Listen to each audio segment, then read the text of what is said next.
नमस्कार किसान भाइयों, एक बार फिर से आपका स्वागत है farming and health YouTube channel पर। फिलहाल मैं महेंद्रगढ़ जिले के धुरौंदा गांव में आया हूँ और मेरे साथ है दीपक जी, जो टीचिंग लाइन को छोड़कर गोबर से महीने के 50,000 से ज्यादा रुपए कमा रहे हैं। इन्होंने 4 से ज्यादा लोगों को रोजगार भी दिया है। तो पूरी जानकारी लेंगे कि गोबर से कैसे महीने के 50,000 से ज्यादा रुपए कमा रहे हैं। तो वीडियो को शुरू करते हैं।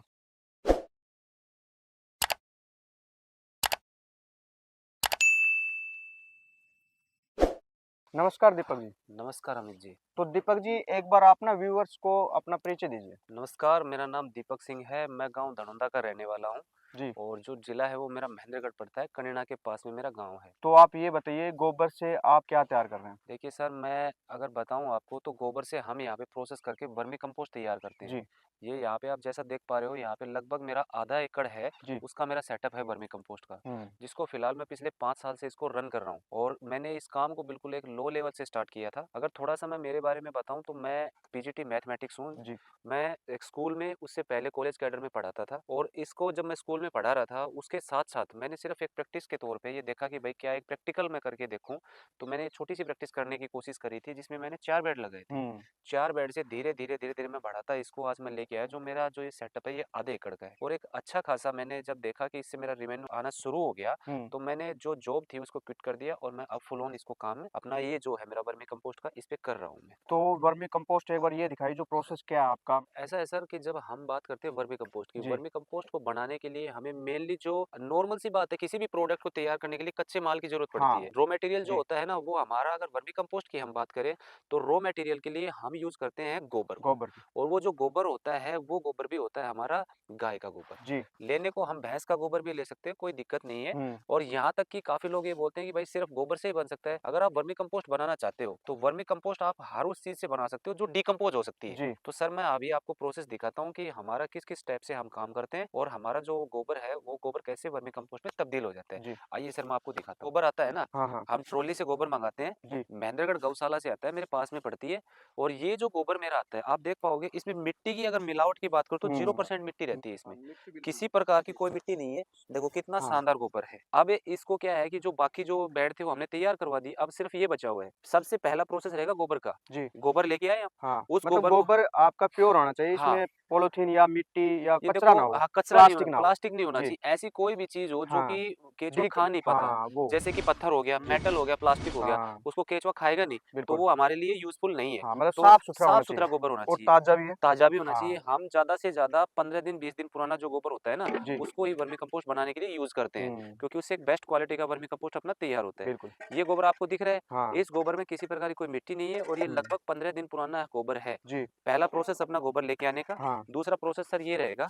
दूसरे प्रोसेस में क्या होगा सर कि गोबर को हम 2 तरीके से ठंडा करते हैं। जी। या तो जो ये जगह आपको दिखाई दे रही है ना, हाँ, गोबर को यहाँ डलवाते हैं, ठीक है। फिर उसपे पानी दिया जाएगा। जी। पानी देने का कम से कम 2 से 3 दिन का प्रोसेस रहेगा, कम हुँ, से कम बता रहा हूँ, ज़्यादा हुँ, भी हो सकता है। हुँ। गर्मी में ज़्यादा पानी दिया जाता है, सर्दी में थोड़ा कम हो कम जाता है हो 1-2 जाता है। दिन। लेकिन मैं क्या करता हूँ कि मैं गोबर जो आता है ना, हुँ, हुँ, पहले तो पक्के बाड़े का आया, ठीक मिट्टी की है। मिलावट नहीं होगी। हाँ, फिर मैं यहाँ डंप ना करवा के सीधा बेड पे डलवाता हूँ। ठीक है। उससे क्या होगा कि बेड पे सीधा करवा दिया, हाँ, लेबर कॉस्ट कम हो जाएगी। जी। दूसरा, जब हम इसको सीधा कर लें, एक तो जब गोबर आता है तो इतना ऊंचा अगर हमारा ढेर लगता है हाँ, हाँ। तो उसको ठंडा करने में, और एक जो गोबर हमारा ऐसे कर अच्छा, दिया, बिछा हुआ है। हाँ बिछा हाँ, दिया, मैक्सिमम ये जी, रहेगा हमारा 8 से 9 इंच या 1 बिल्कुल। फीट मान लो आप। हाँ, 1 फीट ये जो जगह है ना, इसको ठंडा होने में समय लगता है कम, और फिर आसानी से इसको मतलब पहले डाला भी जा हुँ, सकता है। तो ये दूसरा प्रोसेस हो गया गोबर को इसमें सीधा बिछाने का। ठीक है। अभी इसके बावजूद जैसे ये बेड में थोड़ी जगह आपको दिखाई दे रही है, जो हुँ, मेरा वर्कर है ये गोबर डाल हाँ, रहा है यहाँ अभी पे। डालेगा। गोबर डालने के बावजूद जैसे ये भर जाएगा, हाँ, हाँ, फिर इसमें हम मोटर की सहायता से इसमें पानी पानी चला डालेंगे। देंगे। पानी चलेगा ठीक है, इसमें 3-4 दिन। ठीक है जी। ठीक है, सेम हुँ, वही प्रोसेस वही प्रोसेस प्रोसेस। वही रहेगा कि भाई हुँ, गोबर में पानी देना है तो हुँ, कम या ज्यादा हो सकता है, लेकिन हाँ, पानी तो देना ही देना पड़ेगा पड़ेगा ठंडा करने के ठंडा लिए। करने के लिए, जी, क्योंकि इसमें मीथेन होती है। बिल्कुल, और बिल्कुल। अगर मीथेन गैस इससे रिलीज नहीं करी गई हाँ, तो डेफिनेटली आपका केचुआ मरेगा, बिल्कुल। उसमें कोई कुछ नहीं कर सकता है। जी। तो इसको ठंडा करने के बाद हुँ, फिर हमारा अगला प्रोसेस होता है बेड को बनाना। अच्छा। तो बेड को बनाने के लिए देखो, इसमें जो ये ईंट है ना आपको बीच में हाँ, दिखाई दे रही है, जी, ये बिल्कुल। वाली जगह है। हुँ, देखो एक तो ईंट यहाँ लगी हुई हाँ, बाउंड्री है, पे। एक ये ईंट यहाँ लगी हुई है, हुँ, एक ये है। जी। तो जो बीच वाली ईंट है इसको हम क्या करेंगे, कस्सी होती है ना, हाँ, हाँ, कस्सी का यूज करके एक बंदा यहाँ से काटना शुरू करेगा इसको। जी।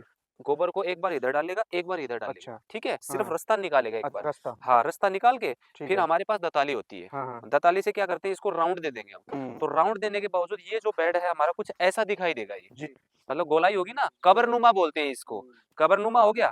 फिर जैसे ही ये हमारा बन के तैयार हो जाएगा, हम्म, फिर हम केचुए निकालेंगे जो बेड हमारे लगभग जो कंप्लीट हो चुके हैं, जी, जिनमें नीचे केचुआ बचा हुआ है, हम्म, उसको निकालेंगे और निकाल के पूरा इसके ऊपर डाल देंगे। ठीक है, केचुआ ऊपर डाल दिया, जी, फिर इसको ये हमारा ग्रीन नेट है, ग्रीन नेट हम्म, से इसको ढक देंगे। ठीक है, या आपके ऊपर डिपेंड करता है कि आप ग्रीन नेट से ढक सकते हो, बाजरे की पूली से। आपको जी, दिखाई दे रहा होगा ये हाँ, कुछ बेड ऐसे हैं जो मैंने बाजरे हाँ, की पूली से ढके हुए बिल्कुल, हैं। गन्ना का पत्ता, हाँ, पराली केला ले का सकते हैं, पत्ता, पराल, हाँ, जूट की बोरी, जी, डिपेंड करता है कि आपके पास कौन सी चीज अवेलेबल है हाँ, और वो भी सस्ते दामों वाली। बिल्कुल, बिल्कुल, ठीक है, महंगा नहीं रखना, क्योंकि ये जो प्रोसेस है हम्म, उसका मेन मेरा मकसद यही है कि कम से कम कॉस्ट, ज्यादा बेनिफिट। जी, ठीक है, अब ग्रीन नेट है, ग्रीन नेट आपका गर्मी में कभी भी काम नहीं करेगा। जो भाई ये वीडियो देख रहे हैं और जो वर्मी कंपोस्ट का या तो काम कर रहे हैं या करने वाले हैं, जी, तो मैं उनको एक बात कहूंगा कि गर्मी में कभी भी जो ये ग्रीन नेट है इसका प्रयोग ना करें। जी, क्योंकि सर पिछली बार मैंने ये इसका अपना यूज किया हुआ था हाँ, ग्रीन नेट का, हम्म, मेरे बहुत ज्यादा केंचुए इससे मर गए। हम्म, क्योंकि गर्मी होती है ना तो ये सीधी डायरेक्टली जाती है, ये जी, हीट देती ये है हीट बहुत हो ज्यादा। जाती है, बिल्कुल, हीट होने की वजह से केंचुए मर गए। गर्मी में मैं यूज करता हूँ अपनी बाजरे की पूली, हाँ, या फिर मैं धान की पराली मंगवाता पराली, हूँ। सर इसके बावजूद हाँ, जब हम केंचुए छोड़ देते हैं, ढक देते हैं, ठीक है, फिर इस पे दिया जाता है पानी। अच्छा, पानी इसका सर्दी में अलग प्रोसेस है, गर्मी में अलग प्रोसेस है। हाँ,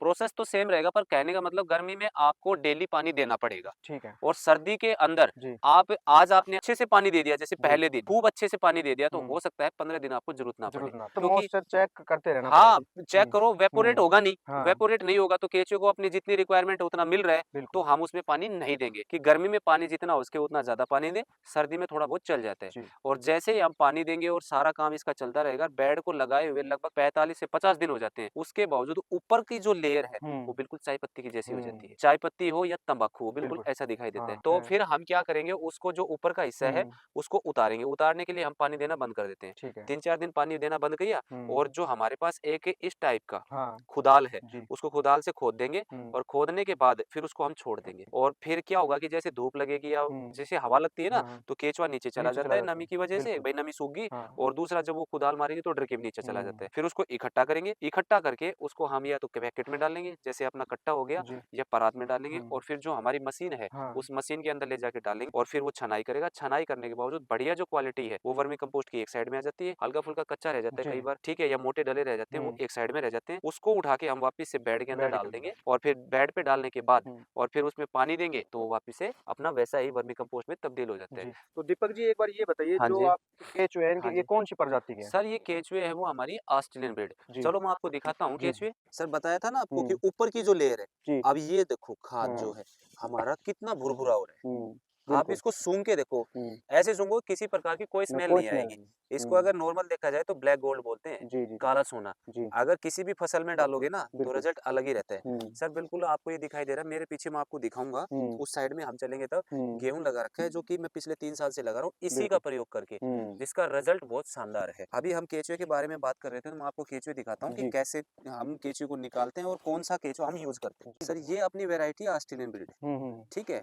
ये इसको बोलते हैं आइसेनिया फटेडा। ये केचुआ अपना क्या है कि गोबर ही खाता है। अच्छा, हाँ, ये मिट्टी नहीं खाता है। हुँ, और इससे जो अपना केचुआ के बाद जो खाद बन के तैयार होती है, हुँ, वो हुँ, सबसे बेस्ट क्वालिटी की होती है अपनी। हुँ, अब ये हमारे पास 2 टाइप के केचुए दिख रहे हैं आपको। हाँ, है तो केचुआ एक ही, हुँ, ये अडल्ट है, ये थोड़ा-सा छोटा है उससे। हुँ। ये केचुआ मतलब मान के चलो अपने लाइफ में 5 से 6 अंडे तो नॉर्मल देता है। तो दीपक जी ये जो मशीन हाँ। आपने लगा रखी है इसका क्या रोल है? देखो सर, जो मैंने बताया ना, वहाँ से हम जो खाद होती है हाँ, बन के हाँ, तैयार होगी, जी, उसको फिर हम कट्टे में डालें ठीक या है, फिर परात में लेके आएँ, हुँ, उसको लेके आएँगे और यहाँ डालेंगे। अच्छा, ये अच्छा, हॉपर है। हाँ, इसका मेनली काम ये होता है कि जब हमारा खाद मोटा होता है ना, हुँ, ज़्यादा मोटा होता है, तो हुँ, उसको हम इसमें डालेंगे तो ये क्या है कि इसको बारीक कर देता है। फिर हुँ, इसके ऊपर आएगा, जी, यहाँ से छनाई होगी, हुँ, छनाई होने के बावजूद आगे ये जाएगा, ये आपको दिख रहा है, ठीक ये है, सारा छना हुआ खाद है। हाँ, सिर्फ मतलब ये तैयार है हाँ, सब? ये तैयार खाद जी, है। बैग में डालना है ये बस? सिर्फ बैग में हाँ, डालना ये है, ये तैयार सारा है। सेल आउट है ये जी, हमारा। जी, जी, उसके बावजूद ये जो ऊपर से बचता है ना, ये मैंने हुँ, आपको दिखाया था बाहर ये मोटा वाला, हाँ, हाँ, ये मोटा वाला यहाँ से होके हुँ, नीचे निकल जाता है। अच्छा, अच्छा, ठीक है, इसको हम उठा के हुँ, बाहर डाल देते हैं। हुँ। तो दीपक जी ये बताइए कि हाँ आप जी सर। जो वर्मी कंपोस्ट तैयार कर रहे हैं, हाँ जी तो सर। मार्केटिंग कैसे करते हैं आप? सर मार्केटिंग का किसी भी प्रोडक्ट को बनाए ना तो मार्केटिंग का सबसे बड़ा रोल बड़ा रहता रोल है। है सर। तो जी, मार्केटिंग की बात अगर हम करें जी, तो सबसे बढ़िया मार्केट है सर हमारी यहाँ पे फार्मर्स की। हाँ, ठीक है, फार्मर्स में भी जो वेजिटेबल वाले हैं वो जी, सबसे बड़ी मार्केट है। उसके बावजूद जो नॉर्मल फसल करते हैं हम, हुँ, गेहूं की, हाँ, सरसों सरसों की, की, बाजरा हाँ, वगैरह वगैरह जो भी जी, है उसके अंदर हम इसका प्रयोग करते हैं। हॉर्टिकल्चर के अंदर जैसे जी, किसी ने भी बागवानी का अपना काम कर रखा है, फ्रूट्स के बाग लगा रखे हैं, उसमें हुँ, यूज होगा। फिर हमारी नर्सरी जो होती है ना उसमें काम, ये जो फ्रूट बहुत प्लांट ज़्यादा, हाँ, नर्सरी। फ्रूट प्लांट जो भी जी। नर्सरी ना उसमें बहुत ज़्यादा लोग लेके जाते हैं। तो मेरा जो सबसे बड़ा मार्केट है वो अपने फार्मर्स, जी। मैं फार्मर्स को सेल करता हूँ। मेरा जो प्रोडक्ट है ये नहीं है कि सिर्फ हमारे लोकल में, यहाँ से जम्मू कश्मीर तक जाता है। जी। तो मार्केटिंग पर्पज से अगर देखें तो कोई भी भाई अगर ये काम करता है तो सबसे पहले वो अपना लोकल जो मार्केट है उसको पकड़े, जी। जिसके अंदर अपनी क्या आ गई नर्सरियाँ, हाँ, जो जमींदार लोग हैं वो आ वो गए, आ गए उनको जो समझाएं, बागवानी कर रहे हैं। बागवानी हाँ। कर रहे हैं, और जो नॉर्मल अपनी खेती कर रहे हैं उनको भी ये समझाएं कि ज्यादा नहीं तो कम से कम 1 एकड़, आधा एकड़, कुछ ना कुछ आप इसमें इसको डालो और प्रयोग करके देखो कि इसका क्या रिजल्ट रिजल्ट क्या रहता है? है। जी, बिल्कुल। ठीक है सर। सर फाइनली आप ये बता दीजिए वर्मी कंपोस्ट हाँ से जी कितनी सर। इनकम ले रहे हैं? सर इनकम की अगर बात करें तो नॉर्मल से नॉर्मल अगर हम बात करें, जी। जो हमारे पास ये जो सेटअप है ये हुँ, लगभग आधे एकड़ का है। हुँ। इस आधे एकड़ में क्योंकि मेरे पास 3-4 तो आदमी काम करते हैं, जी। एक मैं खुद हो गया, मैं भी हाँ, एक वर्कर ही हूँ, मैं बिल्कुल। मालिक नहीं हूँ, मैं वर्कर ही हूँ। जी। आराम से अगर खर्चा देखो तो 40 से 45, बल्कि कई बार तो ये होता है कि ज़्यादा भी टैकल कर देता हूँ। मतलब पूरे, मंथली का बता हाँ, रहे मंथली का मैं हैं? बता रहा हूँ हाँ, 50,000 रुपए के आसपास मेरे मतलब इससे प्रॉफिट है प्रॉफ़िट प्योर? हो जाता है, प्योर मतलब प्रॉफ़िट हो जाता है। खर्चा निकाल के खर्चा लेबर निकाल कॉस्ट भी के, आ गई लेबर इसमें, कॉस्ट के निकाल के मेरा गोबर भी खर्चा आप नहीं, मँगवाते हैं मान हाँ, लो, सारा सब कुछ गौशाला इसे, से। हाँ, बिल्कुल सर। तो हुँ, हर साल का मेरा जो है वो लगभग 200 से 250 टन जी। माल मैं यहाँ पे शेयर बनाता होगा। हूँ। तो किसान भाइयों अगर आप किचन गार्डनिंग कर रहे हैं, होम गार्डनिंग कर रहे हैं या आप बागवानी कर रहे हैं, अगर आपको वर्मी कंपोस्ट चाहिए, वर्मी कंपोस्ट संबंधित जानकारी चाहिए तो आप दीपक जी से संपर्क कर सकते हैं। वीडियो में दीपक जी का मोबाइल नंबर और एड्रेस दिया गया है। नमस्कार, जय हिंद।